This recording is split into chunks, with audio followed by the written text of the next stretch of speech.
শুরুতে যে প্রশ্নটি আমি দেখতে পাচ্ছি সেটি হলো, একজন ব্যক্তির পরিপূর্ণতার জন্য ধর্ম কতটা গুরুত্বপূর্ণ? আমাদের জীবনের লক্ষ্য বা উদ্দেশ্য নিশ্চয়ই শুধুমাত্র খেয়ে পরে ঘুমিয়ে কাটানো হতে পারে না। কি বলেন, হতে পারে? একজন মানুষের জীবনের লক্ষ্য উদ্দেশ্য কি শুধু খেয়ে পরে ঘুমিয়ে কাটানো? তাহলে অন্য যে কোনো প্রাণীর সাথে মানুষের জীবনের পার্থক্যের জায়গাটা ঠিক কোথায়? আপনার আমার জীবনের লক্ষ্য বা উদ্দেশ্য একমাত্র আপনাকে বাতলে দিতে পারে আল্লাহর কালাম কোরআনে কারীম। এই জন্য একজন মানুষের জীবনের লক্ষ্য বা উদ্দেশ্য যদি তিনি জানতে চান, তিনি যদি তার চূড়ান্ত লক্ষ্য স্থির করতে চান, আবিষ্কার করতে চান, তাহলে তাকে অবশ্যই কোরআনের ছায়াতলে আসতে হবে, দ্বীনের ছায়াতলে আসতে হবে। আল্লাহর দ্বীন এবং কোরআনে কারীম পরিষ্কারভাবে মানুষের জীবনের লক্ষ্য বিভিন্ন পাতায় পাতায় কোরআনে আল্লাহ তাআলা উল্লেখ করেছে। পৃথিবীর যত সভ্যতা আছে, যত সংস্কৃতি আছে, আমাদেরকে অনেক কিছু দিতে পারবে।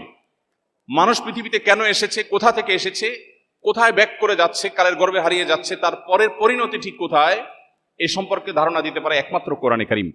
এজন্য নিজের জীবনের লক্ষ্য জানবার প্রয়োজনে, নিজের চূড়ান্ত উদ্দেশ্য এটি স্থির করবার প্রয়োজনে আমাদেরকে দ্বীনের সামনে সমর্পণ করতে হয়।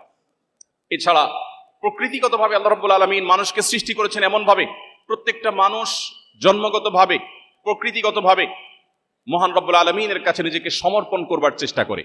এক মহান সত্তার কাছে নিজেকে সমর্পণ করা ছাড়া মানুষের আত্মা কখনো পরিপূর্ণ প্রশান্তি পায় না। মানুষের সুখে দুঃখে রব্বুল আলামিনের সঙ্গে সম্পৃক্ত হওয়ার প্রয়োজন প্রত্যেকটা মানুষ বাই নেচার অনুভব করে, প্রকৃতিগতভাবে মানুষ ফিল করে। অতএব এই অনুভবটা মানুষকে একমাত্র জাগাতে পারে এবং এই চাহিদা পূরণ করতে পারে আল্লাহর কালাম, কোরআনে কারীম তথা দ্বীন।